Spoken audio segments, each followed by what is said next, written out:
Hi guys. So it's been reported that Boris Johnson and his government are planning to quote-unquote emasculate devolution post-Brexit. So there is growing support in Scotland for independence according to consistent recent polling. And at the same time, the Welsh Parliament is planning on Wednesday to hold a debate on an independence referendum there. Boris Johnson's government has been accused of using heavy-handed tactics in an attempt to regulate policy and standards all across the UK.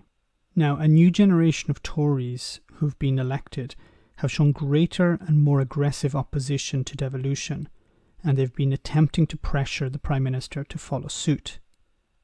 It's believed that the current pandemic has demonstrated the true ability of the respective devolved parliaments' ability to confront it, and it has showed London to be weak and in a poor light when comparing approaches.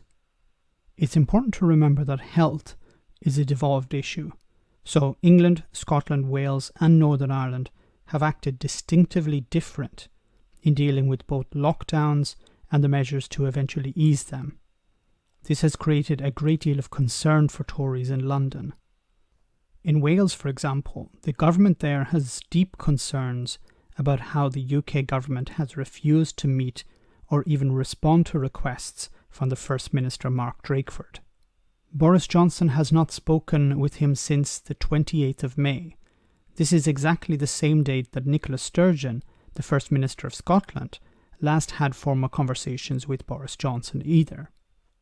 Something devolved parliaments are worried about away from the current crisis is how legislation for a post-Brexit UK internal market will work, and how it will affect and possibly undermine the powers of devolved governments and parliaments.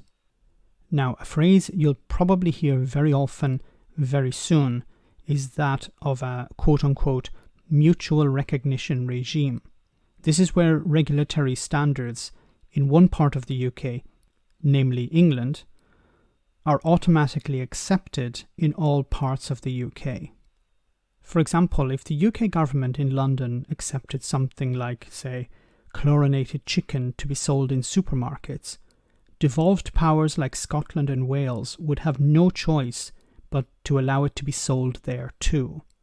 The Welsh government has said that they're not against a mutual recognition regime, but they want Boris Johnson's government to involve devolved powers in the decision-making process.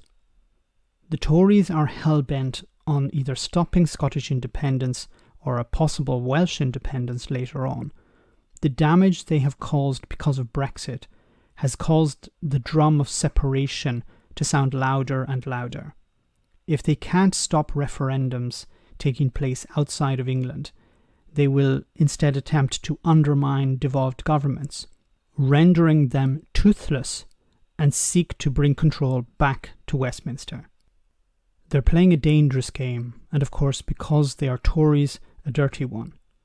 They do not and have never had the interests of the people of Scotland, Wales, or Northern Ireland at heart.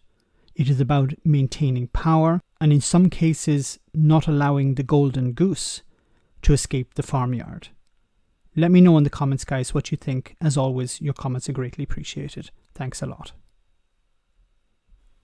Why not become a Patreon and enjoy access to our Discord server where we share news, chat, and have some fun? If you become a patron, you can also make video suggestions on topics that are important to you. Check it out via the link in the description.